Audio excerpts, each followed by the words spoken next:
Mariano Reino, ¿cómo estás allí en los controles? Bien, muy bien. ¿Ustedes? ¿Puesto a participar en este programa? Sí, señor, como siempre. Pero muy bien. Entonces ya hoy en nuestro tema 15, pero en nuestro programa 16, porque a la historia de la iglesia le dedicamos 2 programas.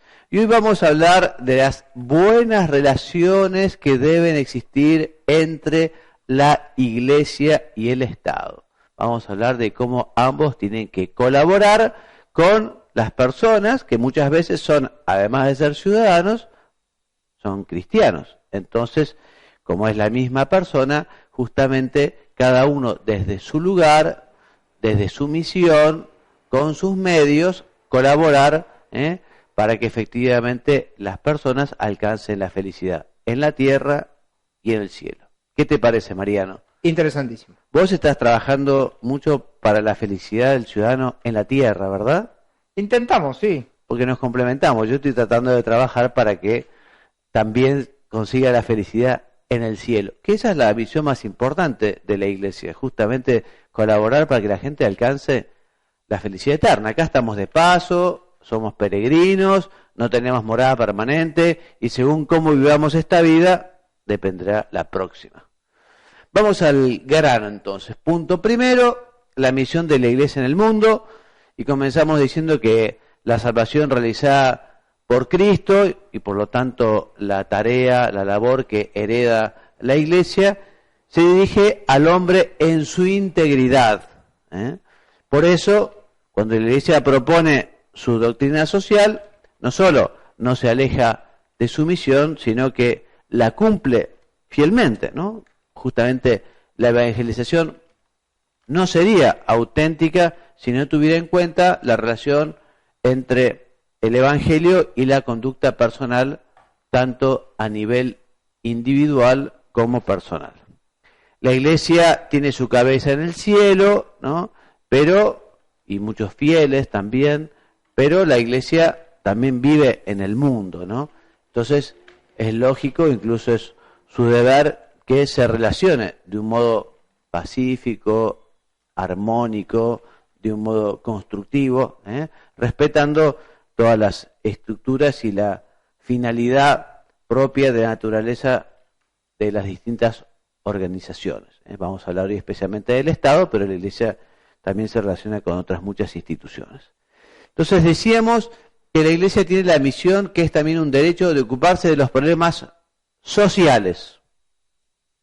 Evidentemente no lo hará desde la política con minúscula, podríamos decir que lo hace desde la política con mayúscula, porque el hombre es un animal político, y justamente viendo cómo el hombre tiene que alcanzar la virtud que lo ayudará justamente a colaborar en la tarea de construir el bien común, ¿no? Entonces, cuando la Iglesia descubre que el hombre no es respetado, por ejemplo, cuando sufre algunos atentados, la Iglesia levanta la mano, señala el error, sugiere algunos caminos, hace un juicio moral sobre las cuestiones, ¿no? Esto es lo que es la doctrina social de la Iglesia, que comienza con León XIII y su famosísimo documento, ¿no? Su encíclica. Entonces, en este sentido, tenemos que darle gracias a Dios porque ha querido que efectivamente la Iglesia colabore con la felicidad de los hombres. Y esta doctrina social cristiana no es solo para los católicos, es para todos los hombres de buena voluntad, ¿no? Todas las personas que realmente quieren escuchar lo que la Iglesia quiere decir. ¿Y qué es lo que la Iglesia quiere decir? Bueno, ayudar a que el Evangelio se viva en la sociedad, ¿no? Entonces la Iglesia por eso no sobrepasa su campo específico de competencia, porque tiene este mandato recibido del Señor. Y está llamada a mostrar la dimensión evangélica de la vida social según la verdad sobre el hombre. Entonces la Iglesia nos enseña y nos exhorta y nos pide y nos exige una conducta congruente con la verdad. La meta de la conducta cristiana es lo sabemos muy bien, identificarse con Cristo, ser otros Cristos, ser el mismo Cristo, ¿no?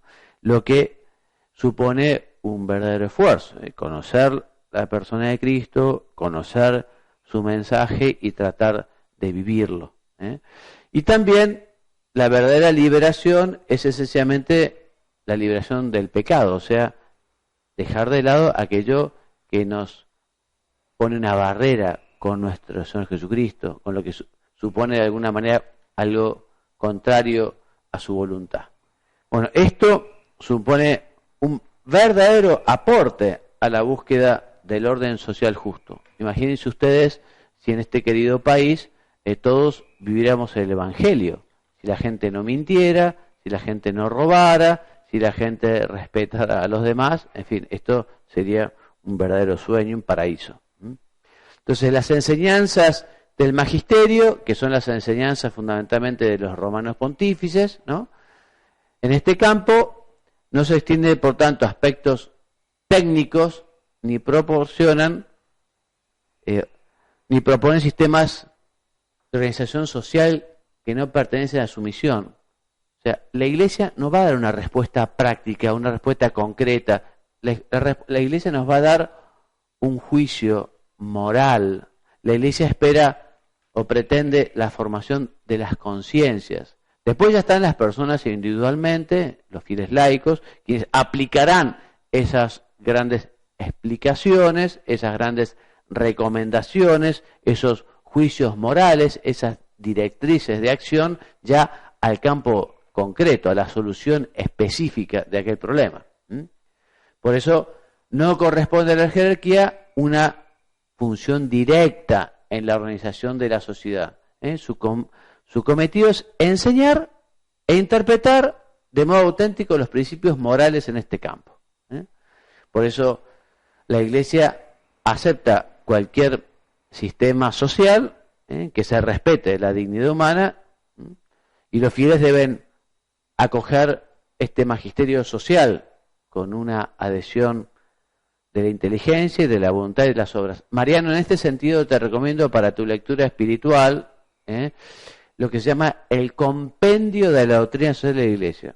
El Compendio de la Doctrina Social de la Iglesia es justamente un gran esfuerzo que ha hecho, lo tenés allí, mira que bien, la Iglesia para resumir, ordenar y organizar los diversos documentos que son encíclicas, desde el XIII en adelante, sobre los temas. La verdad que es un documento precioso, se lo recomendó el Papa San Juan Pablo II a Francisco Javier Nguyen Van Thuan. ¿Te suena Van Thuan? Van Thuan fue un obispo vietnamita, tuvo 13 años preso por el gobierno comunista, 9 años bajo un régimen de aislación, semanas enteras metidos en un cuartito con la luz apagada o prendida sin saber si es de día o de noche, que le cambiaban los guardias porque los convertía. Un hombre extraordinario. Bueno, cuando este mártir en vida es liberado, va al Vaticano y el Papa, entre otras cosas, le dice, bueno, hay que hacer el compendio de la doctrina social de la Iglesia. Él no lo llegó a ver a luz porque murió un poquito antes de que se publicara, pero un hombre muy santo. Te recomiendo uno de los mejores libros de Van Thuan, lo vas a encontrar en internet, es El Retiro Espiritual que le predicó al Papa San Juan Pablo II en el año 2000. Una maravilla, un santo varón. Y a todos los televidentes les recomendamos el estudio, la lectura, la meditación de este compendio, porque allí está justamente lo esencial de la doctrina social de la Iglesia.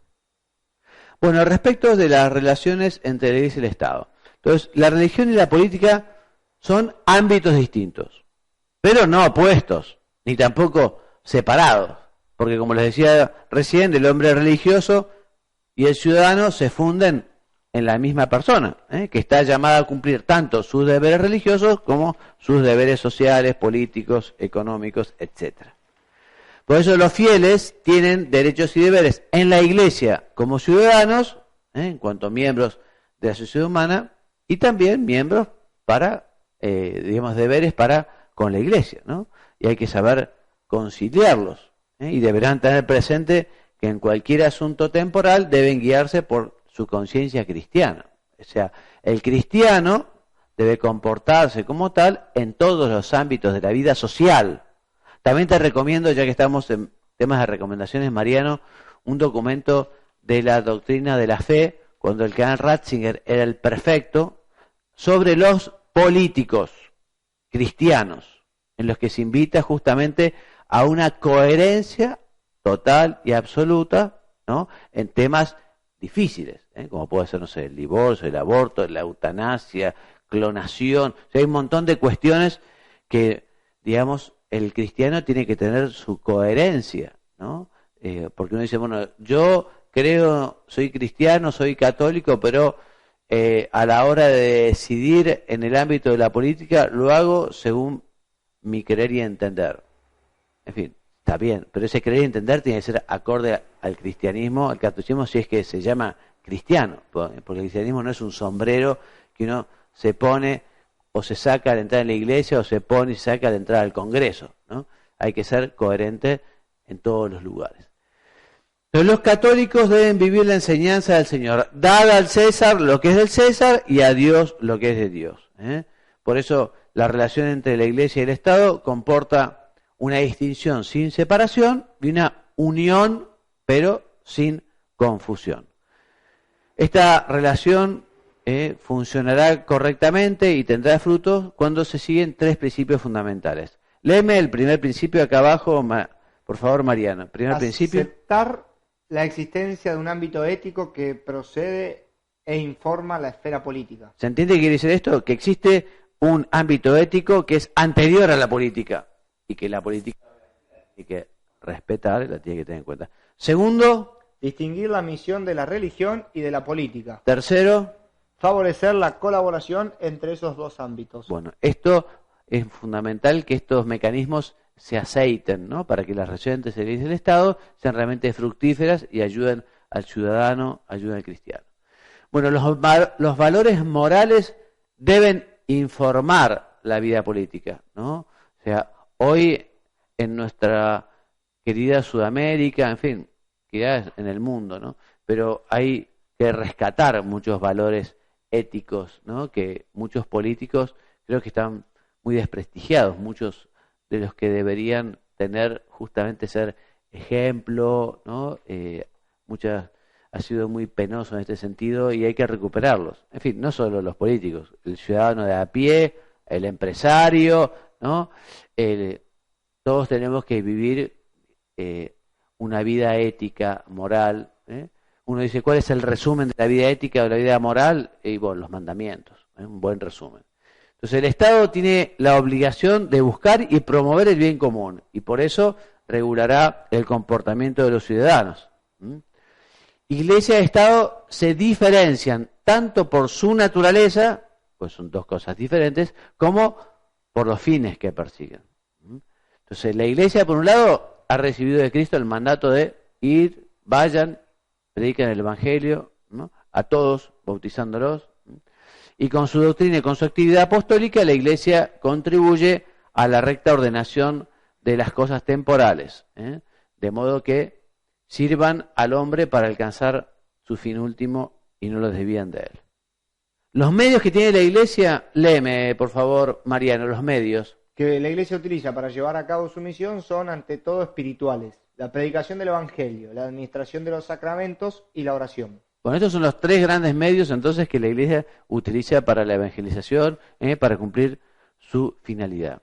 También necesita medios materiales adecuados a esta misión, porque la Iglesia no solo se ocupa de lo espiritual, no solamente, ¿no?, y no todo en la Iglesia es espiritual, está conformado la Iglesia por personas humanas, ¿no?, y estos medios han de ser siempre conformes al Evangelio. La Iglesia también necesita una cierta independencia. Veíamos en los programas pasados la historia de la Iglesia, cómo la Iglesia no tuvo durante periodos importantes de su historia independencia, ¿no?, que justamente los gobiernos, los reyes, en fin, tenían muy controlada la Iglesia o manejaban la Iglesia, se ocupaban de los nombramientos eclesiásticos, en fin. La Iglesia necesita dependencia. No necesita un predominio de carácter político o económico, evidentemente, ¿no? Entonces hablamos de la Iglesia y ahora del Estado. Entonces el Estado es una institución que deriva de la natural sociabilidad del hombre, ¿no? Surge espontáneamente, y su finalidad es el bien común general, el bien común de todos sus ciudadanos. Y este bien tampoco es solo material, porque sus ciudadanos no es solo materia, son materia y espíritu, ¿no? Entonces tiene que colaborar el Estado para la promoción de la espiritualidad o todas las consecuencias que tiene que el hombre sea cuerpo y alma.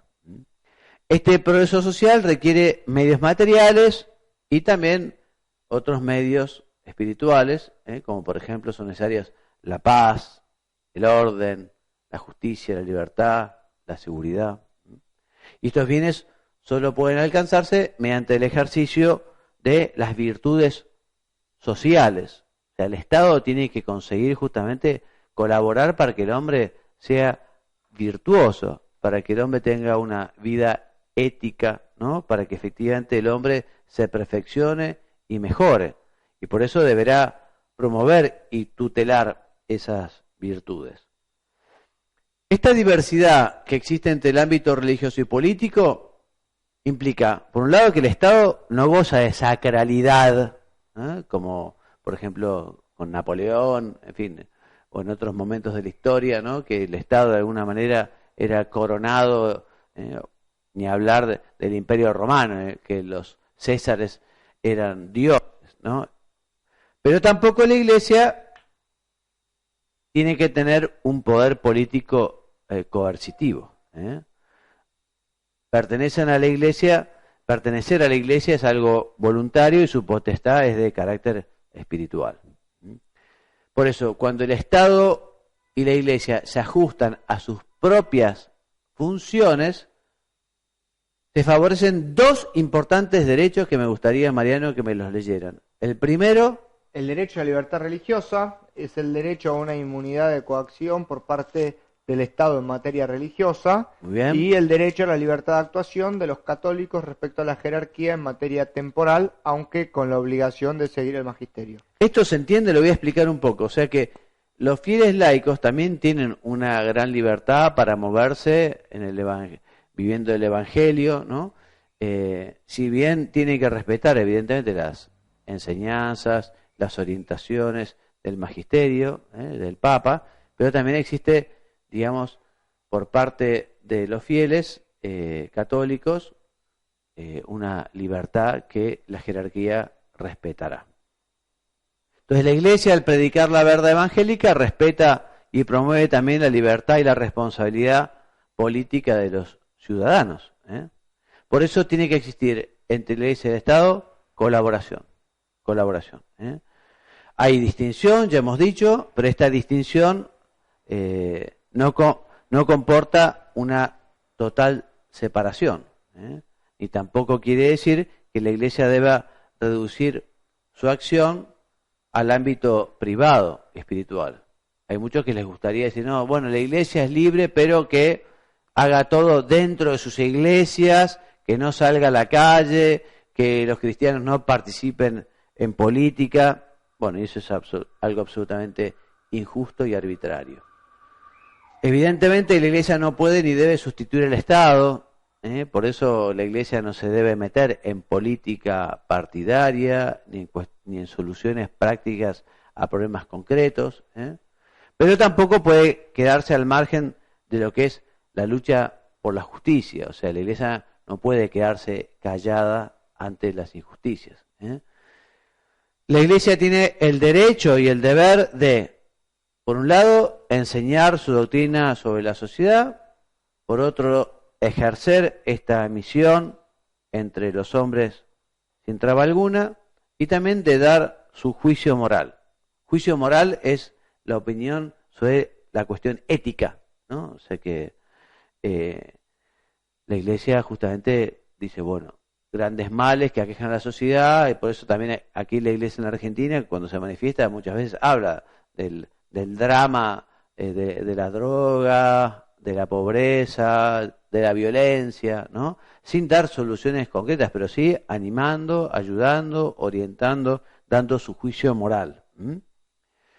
incluso sobre materias referentes al orden político, cuando lo exijan los derechos fundamentales de la persona o la salvación de las almas. La Iglesia, no sé, cuando surge el tema de algún proyecto a favor del aborto, por ejemplo, es un problema político, es un problema ético, ¿no? Entonces la Iglesia también participa, explica, dice por qué está mal, por qué es un daño, por qué resta y no suma. Bien, la Iglesia puede y debe señalar que una ley injusta o es injusta porque es contraria a la ley natural, o que determinadas costumbres o situaciones son inmorales, aunque estén permitidas por el poder civil, o que los católicos no deben dar su apoyo a aquellas personas o partidos que se propongan objetivos contrarios a la ley de Dios y por lo tanto a la dignidad de la persona y el bien común.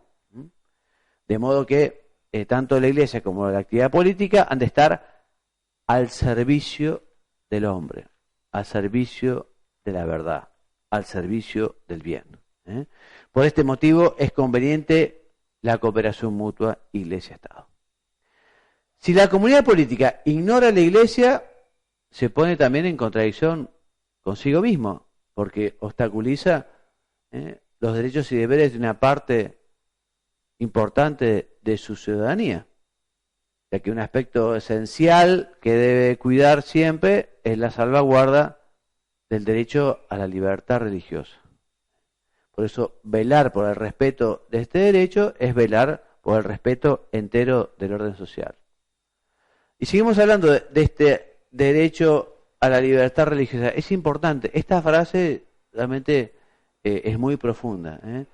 Se afirma que el derecho a la libertad social y civil en materia religiosa es la fuente y síntesis de todos los derechos del hombre. O sea, los estados fundamentalistas, islámicos por ejemplo, en el cual las personas no hay libertad religiosa. Entonces, no se permite algo que hace a la esencia de la naturaleza humana, poder manifestar libremente su religión.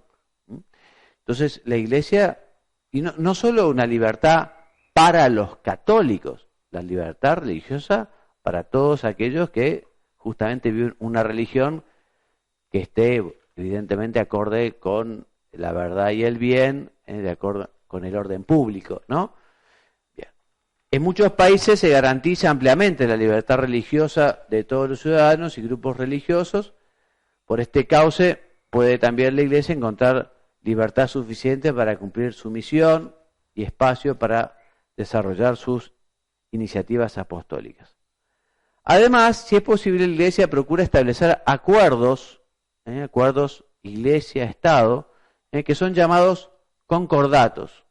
En estos concordatos muchas veces se toman problemas que existen entre ambos y se solucionan, ¿no? Con ese pacto, con ese contrato, con ese concordato, ¿no? Bien. Existen temas que unen especialmente a la Iglesia y al Estado. Temas que podemos llamar temas mixtos, ¿no? Porque efectivamente se interesa tanto la Iglesia como el Estado. Ejemplos: el tema de la educación, la cuestión matrimonial, la comunicación social, la asistencia a los necesitados. Esos son temas que deben justamente unir a la Iglesia y el Estado para trabajar en conjunto. Existe colaboración. A ver, Mariano, ¿qué quieres preguntar? Por importación. Entonces se necesita una especial colaboración para que cada uno cumpla su misión. El Estado desde la política, la Iglesia desde la colaboración espiritual, desde el aporte, desde la orientación, etcétera. Decime, porque seguimos avanzando, si no. No, pensaba, cuando hablabas de la educación, sí, de cómo poder contrarrestar esta idea de que por ahí a los chicos hay que formarlos en colegios por ahí privados, digo, de gestión privada, que ahí se cruza el Estado con la gestión pública, sí, pero que sean laicos. Sí. Bueno, ahora lo vamos a ver eso, justamente lo vamos a desarrollar porque es un tema que en la Argentina se vive de un modo particular, en otros sitios se vive distinto. Pero también con el matrimonio, esto como está hecho en España, ustedes saben que en España el matrimonio civil, ¿no? El matrimonio canónico tiene un reconocimiento civil. Entonces hay una sola ceremonia. Exacto. En la iglesia. Entonces después llevan al registro civil la información. Nosotros, como heredamos el sistema francés, en el cual se rechazó absolutamente la iglesia, el régimen civil y el régimen canónico en la Argentina son absolutamente independientes, inexistentes el uno para el otro. La verdad que no debería ser así, porque que dos personas tengan que repetir el consentimiento primero ante un sacerdote y luego ante un juez, no tiene mucho sentido. O sea, está claro que el Estado tiene que regular los efectos civiles del matrimonio, pero también el Estado tiene que reconocer a la Iglesia y a los católicos el derecho a contraer un matrimonio canónico. Aquí viene el tema de la educación. O sea, la Iglesia ha dicho unas cuantas cosas sobre la educación. Una idea muy importante, que la vamos a decir ahora y que se repite, es que los padres son los primeros educadores. Y los padres tienen derecho a ser escuchados y el Estado tiene la obligación de apoyar a esos padres, que tienen un modelo de educación, un modelo para sus hijos, y no me refiero solo a los católicos. Por eso el Estado debe permitir y apoyar a esos grupos de padres que quieren hacer colegios, que quieren trabajar con sus hijos, ¿no? Entonces, pues, allí donde no sea suficiente la iniciativa de los padres, el Estado subsidiariamente establecerá sus propias escuelas. Pero en principio tiene que apoyar a los padres, que son los primeros responsables, ¿no? Y la verdad que es muy triste y penoso cuando a veces en la escuela pública se deja absolutamente de lado a los padres, ¿no? Ustedes dirán, bueno, pero a veces los padres están ausentes porque tienen un trabajo que les ocupa todo el día. Bueno, está bien, pero hay que involucrar a los padres, sobre todo en temas como es la educación para el amor o la educación sexual, que a veces se mezcla la ideología, ¿no? Entonces, los padres son los primeros responsables en educar. Y si los padres no lo hacen, bueno, entonces allí sería cuando las escuelas deberían apoyar a los padres, porque escuela y padres deberían ir juntos en este tema para formar a los chicos. Sí, quizá donde yo veo el problema es que puntualmente en la educación para el amor, por ejemplo, la educación sexual, el padre quizá delega esa facultad en la escuela. A veces sí. Y la escuela, a su vez, está encabezada ya sea por un directivo como autoridad máxima y por un docente en el aula, sí, que instrumenta esa relación. Yo creo que eso es lo más complicado, por lo menos desde mi lugar de visión, porque creo que es universal, más allá del centro educativo, porque termina dependiendo de una persona. Sí, bueno, por eso, evidentemente, quienes se ocupen de dictar estas materias tendrían que tener una formación especial y también justamente hoy es un tema muy difícil porque en la educación pública desde hace unos años en la ideología del género, ¿no?, es un tema que se ha infiltrado en todas las cuestiones y especialmente en esto. Sí, entonces hay mucha gente que no participa de este pensamiento y de esta educación y tendrían todo el derecho a dar otro tipo de educación para el amor o de educación sexual, ¿no? Es un problema. Pero bueno, hay que encontrar soluciones, ¿no? Y variantes también, porque que te impongan una sola ideología, eso tampoco es justo, es arbitrario, no se puede imponer, no se debe imponer. Por eso te decía también que este derecho está incluido en que puedan los padres promover y dirigir escuelas en las que sus hijos reciban una educación adecuada, ¿no? Teniendo en cuenta la función social de estas escuelas, el Estado debe reconocer y subvencionarlas también. También los padres tienen derecho a que sus hijos reciban una enseñanza que esté de acuerdo con sus convicciones religiosas. Y aquí en la Argentina, en algunos países, por ejemplo, tenemos que se dicta religión en la escuela pública. O sea, que la escuela pública tenga espacio para lo espiritual es importante y que la escuela pública dé religión católica para los católicos, pero que dé religión judía para los judíos y a los que aman el Islam, digamos, que les den las enseñanzas de Mahoma, pero digamos, el Estado tiene que abrir esa posibilidad a lo religioso, ¿no? Porque es muy importante. Por lo tanto, te pido, Mariano, que me leas compete al Estado dictar las normas relativas a la enseñanza que sean necesarias para el bien común, niveles, grados, accesos de todos a la instrucción, contenidos mínimos para obtener los grados correspondientes, reconocimientos de títulos, etc. Sería tiranía si el Estado pretendiera reservarse el monopolio de la enseñanza. Por eso, el Estado tiene que dar juego y tiene que cumplir, digamos, subsidiariamente donde no pueden los padres, donde pueden las instituciones medias hacerse cargo. Pregunta, ¿sí, Mariano? Y tengo otra situación respecto a la educación, Sí. que no lo tengo estadísticamente comprobado, pero sí me parece que puede tener un grado de realidad importante, o por lo menos de mi experiencia. Los chicos que adquieren mucha formación católica o de cuestiones de fe, a medida que van avanzando y atravesando la adolescencia, es como que tienen ahí un momento de incertidumbre, de duda, que quizás después lo vuelven a tener con mayor vitalidad, pero eso también lo veo como algo preocupante.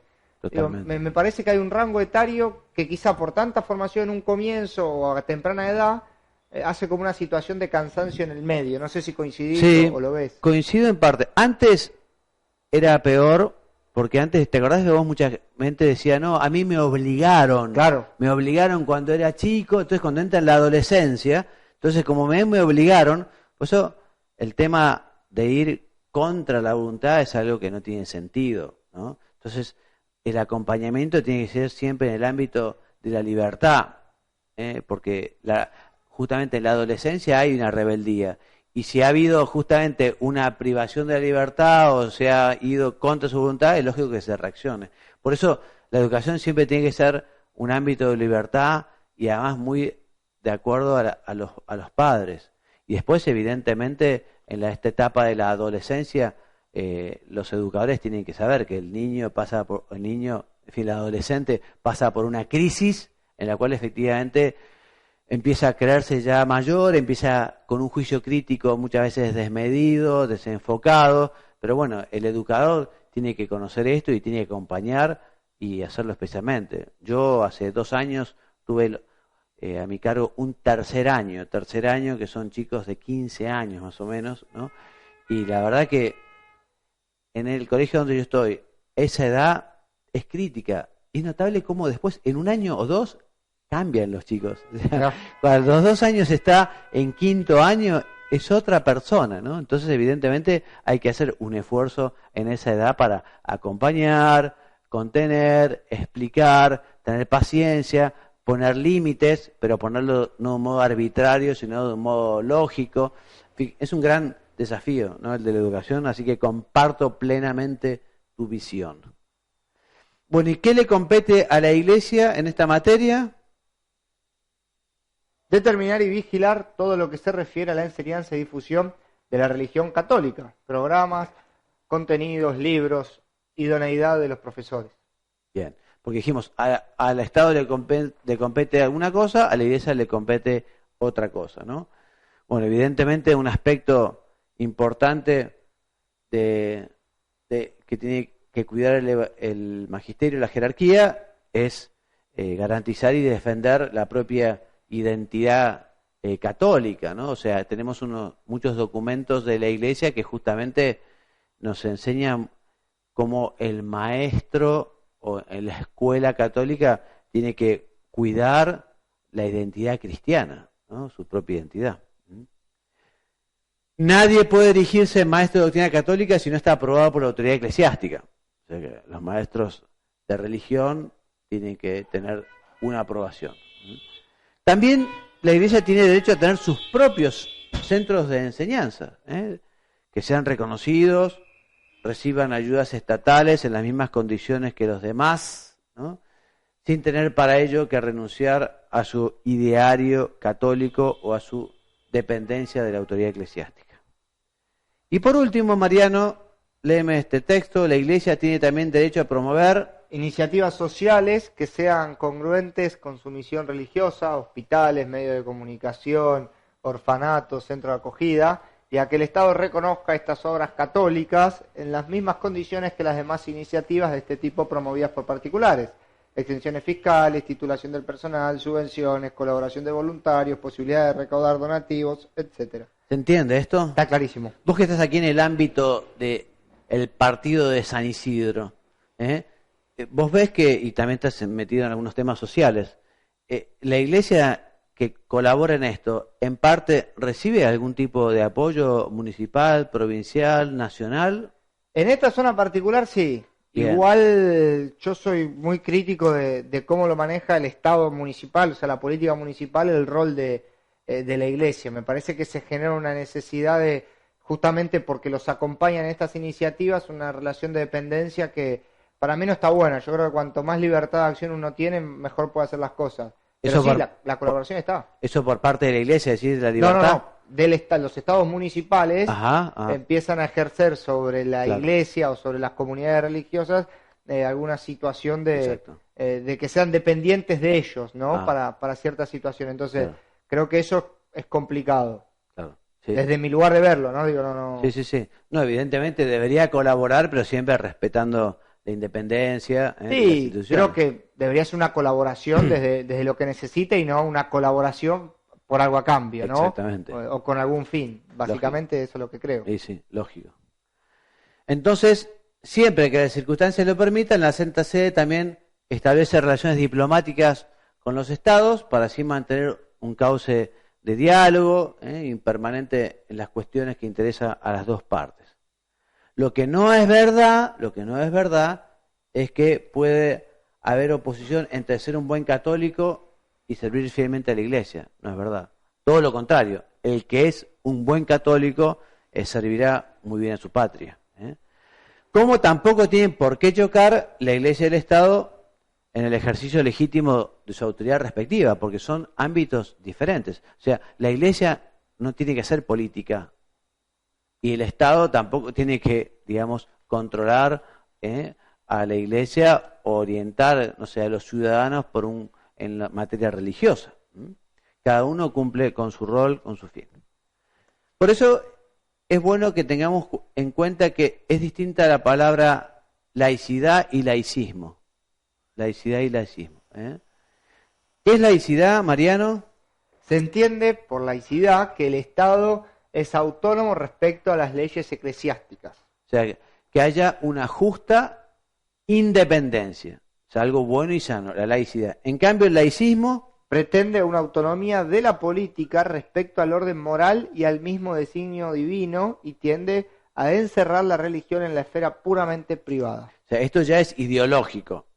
Laico en el sentido de decir laico anticatólico, laico rechazo de lo religioso, laico separación absoluta de la Iglesia y del Estado. Entonces, es ilusorio e injusto pedir que los fieles actúen como si Dios no existiera. ¿Por qué, Mariano, te estoy haciendo trabajar hoy porque estoy medio cansado? ¿Por qué decimos que es ilusorio? Porque todas las personas actúan en base a sus convicciones culturales, religiosas, filosóficas, políticas, derivadas o no de una fe religiosa. Son, por tanto, convicciones que influyen sobre el comportamiento social de los ciudadanos. Bueno, por eso es ilusorio. ¿Y por qué es injusto? Porque los no católicos aplican sus propias doctrinas independientemente de cuál haya sido su origen. Bueno, está clarísimo, ¿no? Entonces, en ese sentido, actuar en política y de acuerdo con la propia fe, si es coherente con la idea de las personas, no significa que la política esté sometida a la religión, sino que significa que la política está al servicio de la persona y por tanto debe respetar las exigencias morales, que es tanto como decir que debe respetar y favorecer la dignidad de todo ser humano. Asimismo, vivir el empeño político por un motivo trascendente se ajusta perfectamente a la naturaleza humana y por eso estimula ese empeño y produce mejores resultados. Tenemos que rezar a Dios para que haya buenos cristianos que sean buenos políticos. Hacen falta buenos cristianos y buenos políticos, ¿no? Que tengan calidad como políticos y que tengan una formación cristiana y que vivan realmente con compromiso su vocación. Bueno, y por último, unas pocas ideas sobre el tema del pluralismo social de los católicos, ¿no? O sea, ser plural es ser una persona abierta, que acepta escuchar, que va a dialogar, ¿no? Por eso, todo lo dicho concuerda con el legítimo pluralismo de los católicos. O sea, el católico no tiene una sola forma de ver la política, ¿no? Porque además tampoco la Iglesia lo obliga a tener una sola forma de ver la política. Hay muchas, en la política, en la economía, hay muchas maneras de resolver los problemas, ¿no? O sea que, por eso los mismos objetivos útiles se pueden conseguir a través de diversos caminos, por tanto razonable, un pluralismo de opiniones. En la Iglesia Católica, mientras uno se mueva dentro del marco del Evangelio, del cumplimiento de los mandamientos, de la esencia de Cristo, cada uno puede pensar políticamente lo que le parezca oportuno. Por eso, por otro lado también, a nadie le está permitido reivindicar en exclusiva a favor de su parecer la autoridad de la Iglesia. No, yo soy católico y la Iglesia dice, y a veces algunos dicen no lo que dice la Iglesia, sino su propio parecer, ¿no? Escudándose en qué es la opinión de la Iglesia cuando no es verdad. Todos los fieles, especialmente los laicos, tienen derecho a que en la Iglesia se reconozca su legítima autonomía en estas cuestiones, ¿no? Bien. También los laicos, les decíamos recién, tienen el deber de no implicar a la Iglesia en sus personales decisiones. Cada uno apechuga con sus propias decisiones. Entonces, por eso el pluralismo no es un mal menor, sino un elemento positivo, un elemento necesario para la vida social y religiosa. Lo que no hay que hacer es confundir el pluralismo con el relativismo ético. ¿Vos, Mariano, te suena qué es el relativismo ético? Me suena, sí. ¿Qué es relativismo ético? Es que, bueno, está todo bien. Si vos pensás así, está bien. Si pensás de otra manera, está bien. Y no, todo no está bien. Hay cosas que están bien y hay cosas que no están bien. El relativismo ético es que cada uno tiene su ética y la ética personal de cada uno es la valedera y la que se justifica, ¿no? Relativo. Exactamente, muy bien. Por eso, el auténtico pluralismo requiere un conjunto de valores como soporte en las relaciones sociales. O sea, es plural, pero siempre con un sustrato ético. No un pluralismo dice, no, yo acepto todo, yo a todo. No, pero no todo es bueno, no todo es legítimo, no todo es moral. Por eso el pluralismo es moralmente admisible mientras se trate de decisiones encaminadas al bien personal y social, pero no lo es si la decisión es contraria a la ley natural, al orden público y a los derechos fundamentales de las personas. Bueno, y llegamos a nuestro fin. Como siempre, la bibliografía básica es el Catecismo de la Iglesia Católica. Acá se propone también la Gaudium Spes del Vaticano II, los números 74 a 76, la Declaración Dignitatis Humanae sobre la dignidad del hombre, ¿no? Y de Juan Pablo II, justamente este documento sobre los laicos. Mariano, te lo recomiendo, Christi Fidelis Laici, sobre los laicos, de Juan Pablo II, año 88, muy recomendable, muy recomendable. Bueno, entonces hasta aquí llegamos. Les cuento que el próximo programa será el último de la teología dogmática y a partir del siguiente comenzamos con la teología sacramentaria. Comenzaremos con la liturgia y los sacramentos. Siendo las 4:15, me despido enviándoles la bendición. Que Dios los bendiga y los haga muy santos. Amén.